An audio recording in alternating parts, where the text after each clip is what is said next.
트럼프 대통령이 첫 연두 교서에서 경제 성과와 관세 정책, 외교 실적과 함께 이민 정책 성과를 미국민들에게 보고하고 미국 우선으로 미국을 더 위대하게 만들 것임을 다짐하고 있습니다. 트럼프 대통령은 경제 성과를 강조하며 미국민 여론 잡기에 나섰으나 성장 유지와 물가 개선에도 불구하고 일자리 부진으로 부정 여론이 높아진 것으로 나타났습니다. 미국에서 사회보장연금의 기금 소진 시기가 당초보다 1년 앞당겨진 2032년이 될 것으로 미 의회 예산국이 추산했습니다. ACA 오바마 케어 정부 보조의 종료로 이용자들의 대부분인 2,200만 명이 직격탄을 맞고 있는 것으로 CNBC가 보도했습니다. 30년 고정주택담보대출의 평균 금리가 6% 아래로 떨어져 주택시장이 다시 활기를 찾을지 주목되고 있습니다. 시청자 여러분 안녕하십니까? 워싱턴 뉴스 투데이입니다. 트럼프 대통령이 2기 첫 연두 교서에서 경제 성과와 관세 정책, 외교 실적과 함께 이민 정책 성과를 미국민들에게 보고하고 미국 우선으로 미국을 더 위대하게 만들 것임을 다짐하고 있습니다. 트럼프 대통령은 강력한 이민 정책으로 가장 안전한 국경을 달성하는 동시에 미국 내에서 대대적인 불법 체류자 체포 추방 작전을 벌여 최대 규모의 추방을 시작했다고 강조하고 있습니다. 한면택 기자가 보도합니다. 한 해의 국정 상황을 미국민들에게 보고하는 스테이트 오브 더 유니언 어드레스를 위해 24일 밤 9시 상하원 합동회의 탄성에 오른 도널드 트럼프 대통령은 2기 임기 핵심 정책 추진에서 얻어낸 첫해 국정 성과를 일일이 제시하며 부정 여론이 많아진 미국민 민심 잡기에 돌입했습니다. 트럼프 대통령은 1시간을 훌쩍 넘는 장시간의 첫 연두 교서를 통해 경제와 물가, 관세와 투자 유치, 이민 정책, 전쟁 끝내기에 초점을 맞춘 외교 실적들을 미국민들에게 설명했습니다. 첫째, 가장 눈에 띄는 이민 정책과 관련해 트럼프 대통령은 2기 취임 첫날부터 국경을 봉쇄해 미국의 국경을 가장 안전하게 만들었다고 강조했습니다. 실제로 CBP 통계에 따르면 2025년 한 해 미국 멕시코 남부 국경에서 붙잡힌 미입국 시도자들은 8만 6천 명으로 전임 바이든 시절에 95만 6천 명에서 10분의 1로 급감했습니다. 둘째, 대대적인 불법 체류자 체포 추방 작전에서 역사적인 기록을 세운 것으로 부각시켰습니다. 지난해 중반 하루 3천 명 체포 쿼터에는 못 미쳤으나 체포된 불법 체류자들은 하루 평균 746명으로 전임 바이든 시절보다 2배나 급증했습니다. 더욱이 바이든 시절의 체포자들은 국경 부근이었던 데 비해 트럼프 시대에는 미국 내부에서의 대대적인 단속작전이라는 점에서 상반된 분위기를 보여주고 있습니다.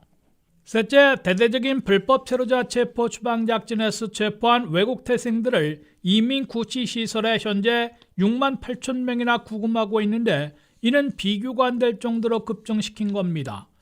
트럼프 2기가 시작됐을 때 이민 구치 시설에 구금된 외국인들은 860명이었다가 한 달 만인 2월에는 2만 4,500명으로 급증하더니 1년 후인 올 2월에는 6만 8천 명으로 근 3배나 늘어났고 앞으로 10만 명으로 증원하는 작업을 벌이고 있습니다. 넷째, 트럼프 첫 해 한 해 동안 미국서 내보낸 불법 체류자들은 250만 명을 넘은 것으로 국토안보부가 밝혔습니다. 국토안보부는 강제 추방한 불법 체류자들은 67만 5천 명으로 공표했고 자기 추방, 자진 출국한 외국 태생들은 190만 명으로 추산하고 있습니다. 트럼프 행정부는 새벽 뒤에 미네소타 한 곳에 2,000명 내지 3,000명이나 집중 배치했다가 항의 시위에 앞장섰던 미국 시민권자 남녀 1명씩 2명이나 총격으로 사망한 사태가 벌어져 강경 단속과 전체 이민 정책에 대한 반감이 높아지자 이제는 표적 단속, 중소규모 투입으로 전환하고 있습니다. 트럼프 대통령은 강력한 불법 체류자 체포 추방 정책의 기조는 그대로 유지하되 보다 온건하고 유연한 단속 방식으로 전환하고 있음을 강조하고 있어 부정 여론이 높아진 이민 정책 지지율까지 반등시킬 수 있을지 주목되고 있습니다. WKTV 뉴스 한면택입니다. 트럼프 대통령은 새해 첫 연두 교소에서 경제 성과를 강조하며 미국민 여론 잡기에 나섰으나 성장 유지와 물가 개선에도 불구하고 일자리 부진으로 부정 여론이 높아진 것으로 나타났습니다. 트럼프 첫해 경제 성장률은 2.2%로 전년의 2.4%와 엇비슷했고 물가는 취임 초 3%에서 현재는 2.4%까지 낮췄으나 관세와 투자 유치 정책으로 제조 부활을 시도했음에도 전체 일자리 창출이 18만 개 그친 것으로 집계되고 있습니다. 도널드 트럼프 대통령이 2기 임기 첫해 연두 교소에서 경제와 관세, 물가, 이민 등 핵심 정책에서의 1년 성적을 미국민들에게 제시하며 미국민 민심 잡기에 다시 시동을 걸고 있습니다. 트럼프 대통령은 첫해 경제 성적에서 몇 가지는 공약을 완수했으나 미국민 유권자들이 체감하는 분야에서 극히 부진하는 바람에 좋지 않은 첫해 경제 성적표를 받은 것으로 나타났습니다. 첫째, 미국 경제의 GDP 성장률은 전년과 엇비슷하게 유지하고 있습니다. 2025년 한 해 전체 미국 경제 성장률은 2.2%로 2024년의 2.4%보다 약간 낮아졌으나 43일의 최장기 연방 셧다운만 없었다면 대체로 그대로 유지한 것으로 평가되고 있습니다. 둘째, 물가는 관세 여파에도 불구하고 취임 초 3%에서 현재는 2.4%로 많이 낮춘 것으로 나타났습니다. 1월의 CPI 소비자 물가는 2.4%로 한꺼번에 0.3%포인트나 개선됐으나 아직도 연준의 2% 목표에는 못 미치고 있습니다. 더욱이 미국민들이 체감하는 식품 등 장바구니 물가는 전년보다 2.9% 오른 수준이고 렌트비를 포함하는 주거비는 3%나 비싼 편입니다. 휘발유 값은 전년보다 7.5%나 급락해 있어 반값 유가 공약에 부합한 것으로 평가받고 있습니다. 셋째, 미국의 관세율을 2.5%에서 17%로 급등시킨 관세 정책으로 한 해 2,500억 달러의 관세 수입을 올렸으나 연방 대법원의 불법 판결로 전체의 60%인 상호관세 징수분 최소 1,330억 달러 내지 1,650억 달러는 반환해야 하는 상황입니다. 관세 정책을 강행하면서도 각국과의 투자 유치에 주력해 물가 급등을 초래하지 않은 운용의 미를 살렸지만 연방 대법원으로부터 불법 판결을 받아 원점에서 재출발해야 하는 상황인 것으로 분석됩니다. 넷째, 관세와 투자 유치 정책의 주된 목적인 미국 제조업의 부활에서 한국 등으로부터 상당한 합의를 이끌어냈으나 아직 집행되지는 않은 상태이고 AI 인공지능 시대와 맞물리면서 일자리 창출은 급속 냉각되는 상황을 겪고 있습니다. 2025년 한 해 미국 경제에서는 일자리를 단지 18만 개 창출하는 데 그쳤습니다. 2024년 한 해에는 200만 개 이상을 창출했고 한 달 증가분이 평균 16만 8천 명이었다는 점에서 트럼프 첫해 일자리 부진은 극심했던 것으로 확인되고 있습니다. 미국민들이 일자리가 있어야 돈을 벌어 쓸 수 있고 소비 지출의 70%나 의존하고 있는 미국 경제가 지속 성장할 수 있는데 출발점인 일자리부터 극심한 부진에 빠진 것이란 분석이 나옵니다.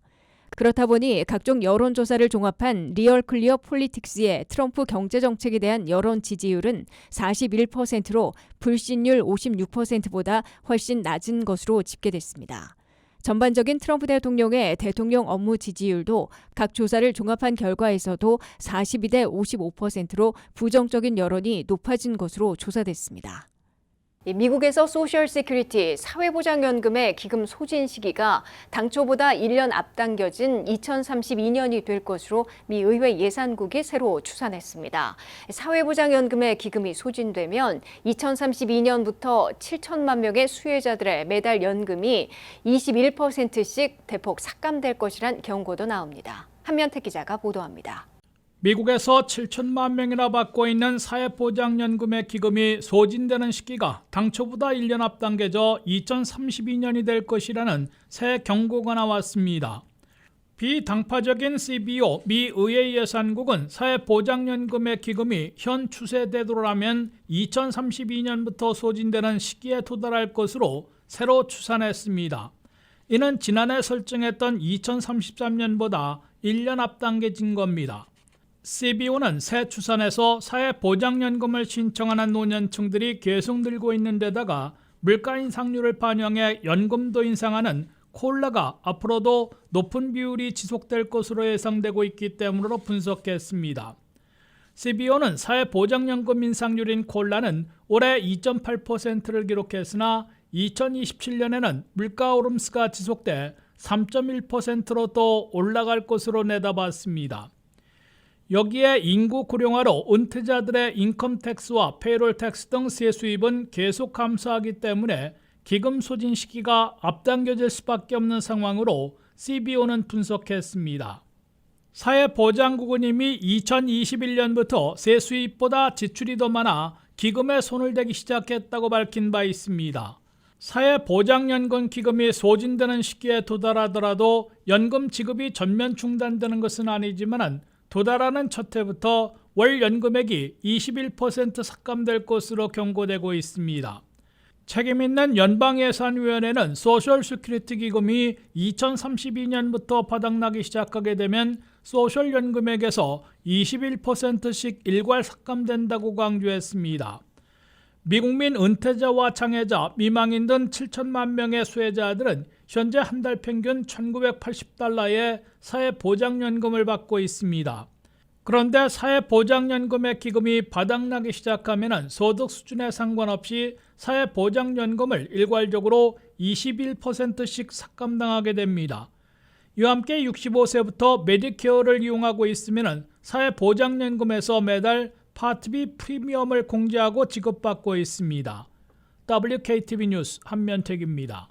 이 ACA 오바마 케어 정부 보조가 종료되면서 2,400만 가입자들의 90%인 2,200만 명의 보험료가 평균 2배 급등했거나 본인 부담금이 높은 플랜으로 다운그레이드한 것으로 나타났습니다. 최소한 150만 명은 아예 건강보험 가입을 포기한 것으로 추산되고 있습니다. ACA 오바마 케어의 확장 정부 보조가 지난해 말로 종료됐음에도 워싱턴 정치권은 재연장을 위한 타협점을 찾지 못하고 있습니다.